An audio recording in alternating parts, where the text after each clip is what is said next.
Казанский саммит БРИКС красной линией прошел через весь Валдайский форум, прошедший на этой неделе в Сочи. Напомню, на Валдайском форуме с 2004 года собираются ученые, исследователи, политики и общественные деятели со всего мира.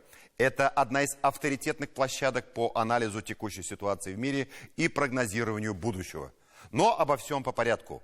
Президент России Владимир Путин выступил на завершающей пленарной сессии Валдайского форума. И потом до 12 ночи общался с участниками, демонстрируя прекрасную физическую форму. Сначала Владимир Путин упомянул Казань в своем выступлении на форуме, говоря о строительстве нового миропорядка. Давайте посмотрим. Прототип нового, свободного и неблокового характера отношений между государствами и народами сообщества, которое формируется сейчас в рамках БРИКС. Это в том числе наглядно иллюстрирует тот факт, что даже среди членов НАТО есть те, как вы знаете, кто проявляет интерес к тесной работе с БРИКС. Я не исключаю, что в будущем и другие государства задумаются над совместной тесной, более тесной работой с БРИКС. Наша страна в этом году председательствовала в объединении. И совсем недавно, как вы знаете, прошел саммит в Казани.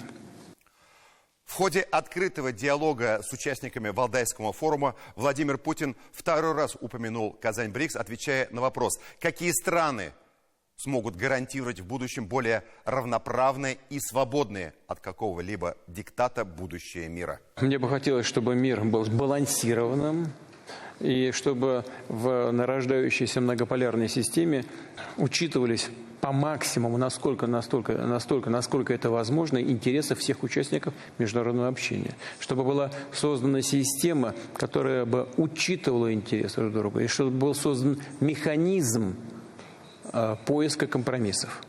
Надеюсь, что нам удастся создать такую систему. Во всяком случае, стремиться к этому нужно. Кто этого хочет, если такие силы, которые стремятся к этому, есть, конечно. Это прежде всего, это участники БРИКС. Мы только что об этом говорили, и говорили об этом на саммите в Казани. Но это, извините меня, это немало. Ваша родная страна, Китайская Народная Республика, это Индия, это ЮАР, это Бразилия, крупнейшая страна Латинской Америки, Россия, которую представляет ваш покорный слуга сегодня. И весь российский народ, уверяю вас, настроен именно на такое мирное развитие, миролюбивое развитие ситуации в мире. Тему саммита БРИКС в Казани на заседании Валдайского форума продолжили ученые и политики со всех континентов. Стало понятно, что идеи и подходы к строительству многополярного мира, озвученные именно в Казани, нашли отклик во многих странах. И вот что сказал Расигана Махараджи из Южной Африки. В то же время был проведен успешный саммит БРИКС в Казани. Тогда генеральный секретарь ООН сам говорил о том, что существующая финансовая архитектура несправедлива и неэффективна. Необходимо вместе работать для того, чтобы снизить такое неравенство. Необходимо создавать системы, которые будут способствовать обмену знаниями, обеспечить равные возможности для развития всех и каждого.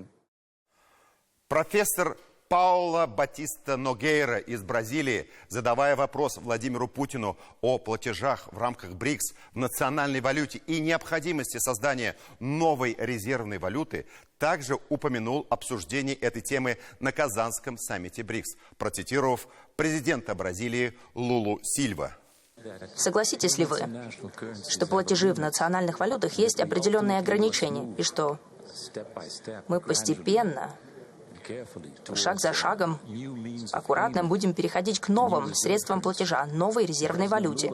Президент Лула, кстати, говорил об этом в своем заявлении во время Казанского саммита. Мне было бы интересно услышать ваше видение по этому вопросу. Спасибо. Свое выступление на Валдайском форуме профессор из Китая Фэн Шаолей вообще начал прямо со слов благодарности президенту России Путину за прекрасную организацию саммита БРИКС в Казани. То есть с Трампом готовы повести? Готово. Хорошо.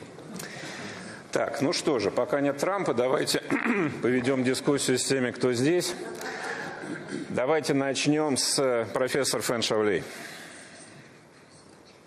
Фэн Шаолей с Китая. Уважаемый господин президент, очень рад вас еще раз видеть. Сначала хотел бы передать благодарности от моих китайских коллег за очень прекрасные организации, показанные русскими друзьями при Казанском саммите. Таким образом, когда мы говорили, что именно в Казани на саммите БРИКС началось строительство нового миропорядка, это вовсе не преувеличение. Раис Татарстана Рустам Минниханов, мы все действительно оказались участниками события мирового масштаба. Прекрасная организация саммита БРИКС в Казани позволила наметить пути дальнейшего развития стран БРИКС и всего мира в целом. Казанский саммит БРИКС уже вошел в историю как отправная точка будущих масштабных изменений и трансформаций всего мира. Мне кажется, мы еще, может, до конца не понимаем всего значения того, что произошло в Казани.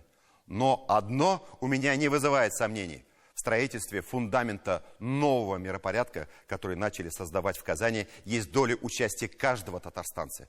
И это, безусловно, вызывает у нас чувство гордости за нашего Раиса Рустама Минниханова, за его команду, за нашу сильную республику, за нашу столицу Казань, которая сегодня на устах всего мира, как символ надежды на лучшее, справедливое будущее. Аминь.